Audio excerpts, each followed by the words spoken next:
इनकलाब जिंदाबाद, जिंदाबाद जिंदाबाद, इनकलाब जिंदाबाद, जिंदाबाद जिंदाबाद, नंदलाल यादव जिंदाबाद, जिंदाबाद जिंदाबाद, नंदलाल यादव मत घबराना, तेरे पीछे सारा जमाना, नंदलाल यादव मत घबराना, तेरे पीछे सारा जमाना, कुकुड़ा पंचायत के जनता जिंदाबाद, जिंदाबाद जिंदाबाद, हमारा मुखिया कैसा हो, नंदलाल यादव जैसा हो, हमारा मुखिया कैसा हो, नंदलाल यादव जैसा हो। बहुत अच्छा, क्या बात है। ओहो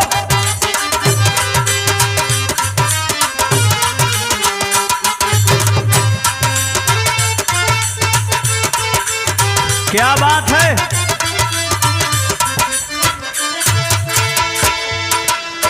अरे कुकुड़ा पंचायत में, अरे कुकुड़ा पंचायत में, अरे कैला का मवा हो आजू, अरे भैया नंदलाल के गू जेल नामवा हो आजू, भैया नंद आजू, भैया नंद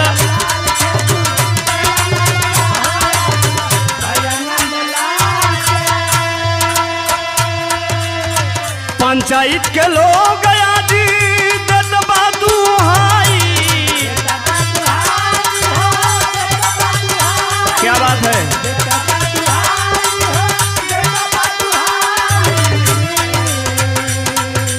आ करनी तोहार भैया, करनी तोहार भैया कबो ना भुलाई,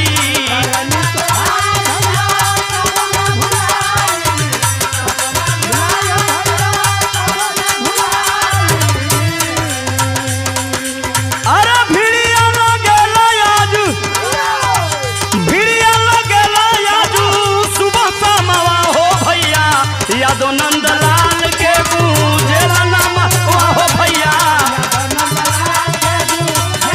जिया।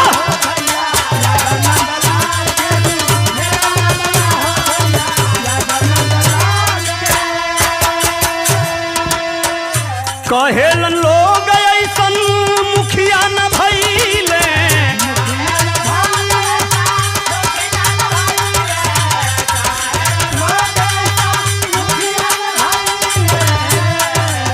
ई हम नहीं कहत, कुकुड़ा पंचायत के माई बहिन बाबू भैया लोगन के ई सवाल बा, आवाज बा, का आवाज बा।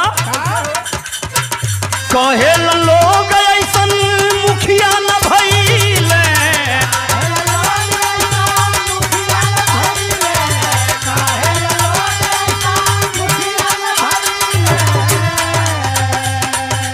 आ सबही के दुखावा में हथवा बटवाले,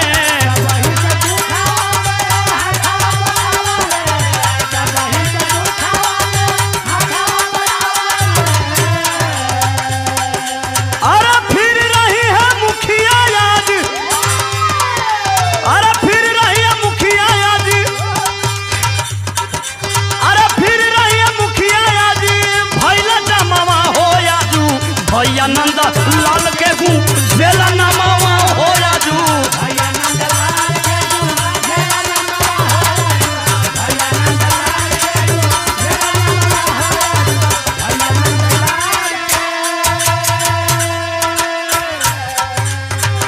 कादीपुर से माई बहिनी जनी तू भूलई हा, खास तौर से कादीपुर के माई बहन से हमारी अनुरोध बा, हाथ जोड़ के विनती बा,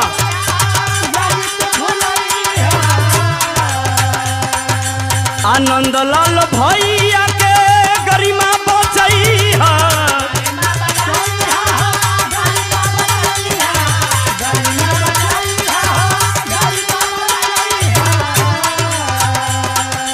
अरे सब ही गई है बा, अरे कहना मवा हो आजी, भैया नंदलाल के गूंजेल नमवा हो आजी,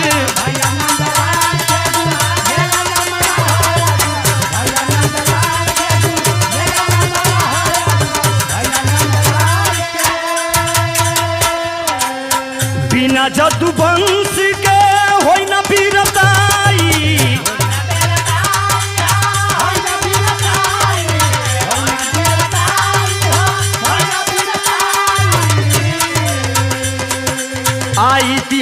खाके परामण मिल जाई।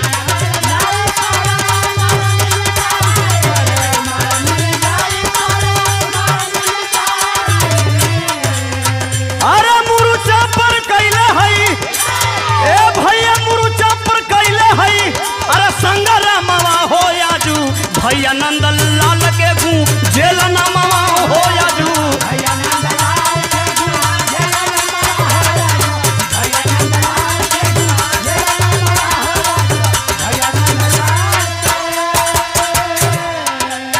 कुकुड़ा पंचायत के स्वर्ग बनई है।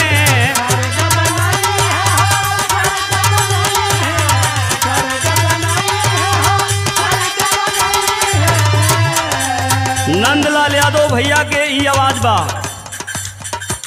का आवाज बा? कुकुड़ा पंचायत के ई नंदलाल यादव जी के आवाज बा कि 2021 में आवे वाला चुनाव अगर हम को आप लोग प्यार दुलार अगर स्नेह दे देते हैं तो आने वाले में कुकुड़ा पंचायत को स्वर्ग बनाने का काम करूंगा। वाह वाह क्या आवाज है उनका? क्या कुकुड़ा पंचायत के स्वर्ग बनई है।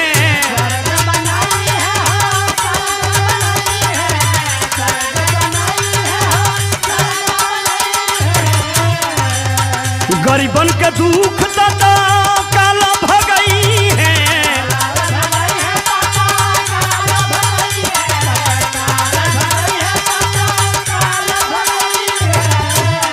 अरे जोखन ललन कहे हई, ए भैया जोखन ललन कहे हई। अरे आयला नवा हो भैया यादो नंद लाल के। अरे यादो नंद लाल के अरे गुजेला नामवा हो आजू यादो नंद लाल।